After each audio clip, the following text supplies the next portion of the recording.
दिल्ली के पूर्व मुख्यमंत्री और आम आदमी पार्टी के नेशनल कन्वीनर अरविंद केजरीवाल की मुश्किलें अब लगातार बढ़ती जा रही हैं और अरविंद केजरीवाल किसी भी वक्त जेल जा सकते हैं। अरविंद केजरीवाल को सपने के अंदर अब तिहाड़ जेल का वो अपना सेल नजर आ रहा है जिसमें उन्होंने लंबा समय बिताया है, लेकिन उस वक्त में और इस वक्त में बहुत बड़ा अंतर हो जाएगा। उस वक्त अरविंद केजरीवाल ने जानबूझकर सुख सुविधाएं पाने के लिए, वीवीआईपी ट्रीटमेंट पाने के लिए और एक लेवल लगा होने के कारण उनके साथ सख्ती नहीं की जा सकती, सुरक्षा उन्हें अंदर दी जाएगी। इसी लेवल को बचाने के लिए अरविंद केजरीवाल बतौर मुख्यमंत्री तिहाड़ जेल के उस सेल में रहा करते थे, लेकिन अब ऐसा नहीं होगा क्योंकि अरविंद केजरीवाल आज एक काउंसलर का चुनाव भी नहीं जीत सकते, वो सरपंच भी नहीं है, तो ऐसे में उनकी मुश्किलें बहुत बढ़ने वाली हैं। दरअसल है क्या, ईडी ने उनके खिलाफ एक बड़ा खेल कर दिया है। अरविंद केजरीवाल जिन बातों को लेकर बहुत वाहवाही लूट रहे थे और दुनिया में ये कह रहे थे, देखिए मैं कट्टर ईमानदार हूं, अदालत ने मुझे कह दिया है कि मैं कट्टर ईमानदार हूं, जबकि अदालत ने ऐसा नहीं कहा था। और अदालतों का जो पूरा प्रोसेस है वो 3 लेयर का है। ये गृह मंत्री अमित शाह ने भी बोल दिया है कि 3 लेयर का प्रोसेस है। विक्टिम या एजेंसी कोई भी हो, आरोपी हो, एजेंसी और आरोपी, जो भी व्यक्ति है, जो दो पक्ष होते हैं, उन दोनों को तीनों ही लेयर में, यानी कि lower court, high court, supreme court, इन तीनों ही जगह पर अपनी अपनी बात रखने का पूरा हक है। चाहे अपराधी होते हैं वो भी ऐसा करते हैं। अरविंद केजरीवाल तो लगातार हैप्चुअल है इस बात के। मानहानि तक के ये पहली बार है हिंदुस्तान के अंदर कि मानहानि जैसे मुकदमों में भी अरविंद केजरीवाल सुप्रीम कोर्ट में संजय सिंह अरविंद केजरीवाल का मानहानि का जो प्रधानमंत्री को यूनिवर्सिटी को, गुजरात यूनिवर्सिटी के मामले में जो प्रधानमंत्री को वो कह रहे थे वो पढ़े लिखे नहीं है, डिग्री का जो मामला था, उसमें अरविंद केजरीवाल और मनीष संजय सिंह, ये दोनों के दोनों सुप्रीम कोर्ट से अभी तक प्रोटेक्शन पाए हुए हैं, नहीं तो अब तक अरेस्ट हो जाने चाहिए थे। तो ये सबके लिए है। तो उसी के आधार पर अब अरविंद केजरीवाल एंड कंपनी के बुरे दिन शुरू होने वाले हैं। ईडी ने केजरीवाल के खिलाफ इतना बड़ा एक्शन किया है जिसकी शायद अरविंद केजरीवाल को कम से कम अभी यह उम्मीद नहीं थी, और केजरीवाल इस बात को लेकर बहुत आराम से निश्चित थे, लेकिन ऐसा हो गया जो आप सोच भी नहीं सकते। नमस्कार, मैं हूं कुमार गजेंद्र, जनपद ऑन द स्पॉट में आपका स्वागत है। हमारे एक दूसरे social media platform podcast with Kumar Gajendra में भी आपका स्वागत है, जहां आप हमें सुन सकते हैं। दरअसल है क्या, हुआ क्या, अरविंद केजरीवाल मार्च 2023 के अंदर लगातार वो ईडी के सम्मन को नेग्लेक्ट कर रहे थे। ईडी ने 9 सम्मन भेजे थे समय समय पर और अरविंद केजरीवाल को पूछताछ के लिए बुलाया था, लेकिन केजरीवाल किसी भी सम्मन पर पेश नहीं हो रहे थे। जब ईडी ने 9वां सम्मन भेजा और अरविंद केजरीवाल नहीं आए तो ईडी खुद केजरीवाल के शीश महल में पहुंच गई। उस दिन रात को जब ईडी केजरीवाल के शीश महल के अंदर एंट्री करी तो उस दिन सबसे मुख्य गेट पर सबसे आगे हम खड़े थे।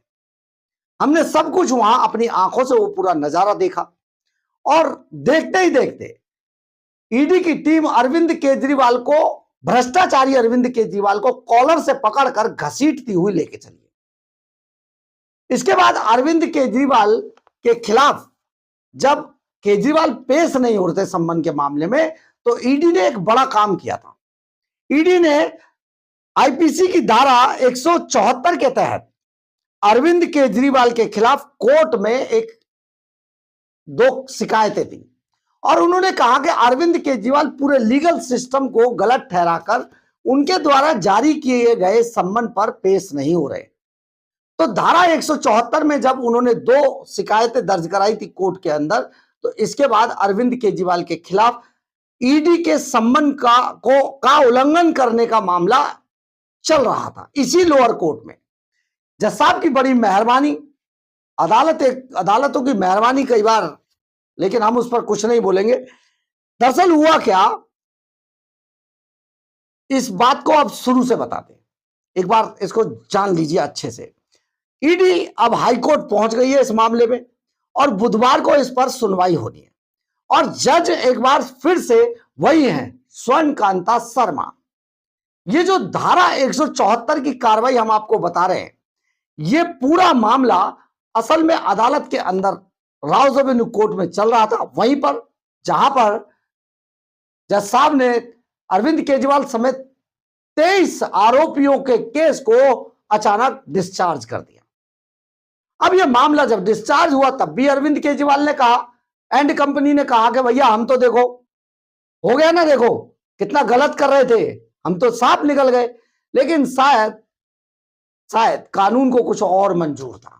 कानून ये चाहता था ये मामला लोअर कोर्ट से अगर ऐसा होगा तो ये भाग के जाएंगे हाई कोर्ट, इसलिए पहले इसे हाई कोर्ट में ही निपटवा दो। तो हुआ क्या, ये इस मामले को लेकर जब केजरीवाल बरी हुए थे और खूब इस पर हो हल्ला मचा, तो ये मामला तब ईडी शांत होकर बैठ गई। लेकिन सीबीआई के डिस्चार्ज मामले में ईडी को यह बता दिया कि इस अदालत के अंदर अरविंद केजरीवाल के खिलाफ जो भी मामला आएगा वो ऐसे ही होगा, उसका हाशिया हो जाएगा। बस फिर क्या था, ईडी एक बार फिर से इस 174 की कार्रवाई के जो मामला इसमें जो बरी हुए थे उसके खिलाफ आज हाईकोर्ट पहुंच गई है। हाईकोर्ट के अंदर यह मामला जस्टिस स्वर्णकांता शर्मा की अदालत में लगा है और जहां पर बुधवार को इस पर सुनवाई होगी। यानी कि अरविंद केजरीवाल अब एक बार फिर से फंस गए क्योंकि ईडी ने एक ऐसा मामला रच दिया है, इनके खिलाफ व्यू रच दिया है जिसको तोड़ पाना अब कम से कम अरविंद केजरीवाल के बस की बात नहीं है। शराब घोटाले के मामले में सीबीआई के बाद ईडी का यह बड़ा एक्शन हुआ है। ईडी की इस कार्रवाई के बाद इस पूरे एक्शन को केजरीवाल की कानूनी घेराबंदी से जोड़कर देखा जा रहा है। यानी कि अरविंद केजरीवाल जो पूरी नौटंकी कर रहे थे अब वो घिरते जा रहे हैं। ईडी के समन पर पेश न होने के मामले में भी केजरीवाल एंड कंपनी को जिस मामले पर बरी कर दिया गया था वो मामला अब हाई कोर्ट की बेंच के पास पहुंच चुका है। अब इस मामले में केजरीवाल फंसते हुए नजर आ रहे हैं। जस्टिस स्वर्णकांता की बेंच 1 अप्रैल को इसकी सुनवाई करने जा रही है। 22 जनवरी 2026 को राउज एवेन्यू कोर्ट ने केजरीवाल को इस मामले में बरी कर दिया था। दरअसल ईडी ने केजरीवाल के खिलाफ उसके द्वारा जारी किए गए सम्मनों पर पेश न होने पर जो 2 शिकायतें दर्ज कराई थी, ये उससे जुड़ा हुआ मामला है। ईडी ने फरवरी और मार्च 2026 में आईपीसी की धारा 174 के तहत इस मामले में शिकायत दर्ज कराई थी। ईडी को धारा 174 के तहत आपराधिक कार्रवाई करने का अधिकार प्राप्त है जो उनके संबंध का उल्लंघन करता है। 27 फरवरी 2026 को केजरीवाल समेत 23 आरोपियों को सीबीआई वाले मामले में, शराब घोटाले के सीबीआई वाले मामले में 23 आरोपियों को केजरीवाल समेत डिस्चार्ज कर दिया गया था। न केवल बरी किया था, डिस्चार्ज कर दिया था। तो इसके बाद एजेंसियों की आंखें खुली और उन्होंने अब ऐसे मामलों में जिनमें उन्हें इस तरीके से या तो बरी किया गया, डिस्चार्ज किया गया, गलत तरीके से उन्हें लगता है कि यह कार्रवाई गलत थी, तो अब वो हाईकोर्ट की शरण में, ईडी इसी मामले में हाईकोर्ट की शरण में पहुंच चुके हैं। यानी कि अरविंद केजरीवाल अब इस मामले में भी फंस जाएंगे। आपको हम बता दें 4 अक्टूबर 2024 को संजय सिंह को शराब घोटाले में गिरफ्तार किया गया था। सिसोदिया को 9 मार्च और 9 मार्च 2023 को जेल से और इससे पहले 26 फरवरी 2023 को बाहर से गिरफ्तार किया गया था। ये तीनों के तीनों दिल्ली के सुपर चोर बुरी तरीके से फंसे हुए हैं और इन मामलों में इन सुपर चोरों को जमानत है। यानी कि ये तीनों के तीनों सुपर चोर जमानत पर हैं और जमानत पर रहते हुए जिस तरीके से अपने आप को कट्टर ईमानदारी का सर्टिफिकेट देने में जुटे हुए हैं, अब इनकी पोल खुल गई है, ये एक्सपोज होते जा रहे हैं। लेकिन सीबीआई के बाद ईडी की इस कार्रवाई ने इन तीनों सुपर चोरों को हिलाकर रख दिया है। ये तीनों के तीनों अब कयास लगा रहे हैं कि शायद अब बच पाना बेहद मुश्किल काम है, क्योंकि अगर हाईकोर्ट में इनके खिलाफ ये पूरा मैंडेट जाता है तो ये फिर भागकर सुप्रीम कोर्ट जाएंगे। लेकिन सुप्रीम कोर्ट की बेंच के पास इस पूरे मामले की सुनवाई होगी, क्योंकि इस पूरे मामले में ये सुप्रीम कोर्ट की ही अंदर से जमानत पर है। तो ये पूरा मामला अब लगातार उलझता जा रहा है और कानूनी मुश्किल में अरविंद केजरीवाल एंड कंपनी फंसती जा रही है। जिस शराब घोटाले को लेकर जब आप यहां पर एक चीज और समझ लीजिए, अब ईडी और सीबीआई दोनों के पास एक सबूत और भी बहुत बड़ा आ चुका है, और वो सबूत है जो हमारे यहां पर जो ऑडिटर जनरल की जो रिपोर्ट है, वो सीएजी की रिपोर्ट में ये बुरी तरीके से फंसते हुए नजर आ रहे हैं, क्योंकि सीएजी की रिपोर्ट में पहले ही बता चुका गया है कि 2000 करोड़ से ऊपर का नुकसान शराब घोटाले को लेकर हुआ था। इसके अलावा इनके खिलाफ वो रिपोर्ट भी जाएगी जो फाइल मनीष सिसोदिया ने, जो एक्सपर्ट की फाइल थी शराब घोटाले में, वो फाइल चोरी कर ली गई थी और वो मनीष सिसोदिया के घर से बरामद हुई थी।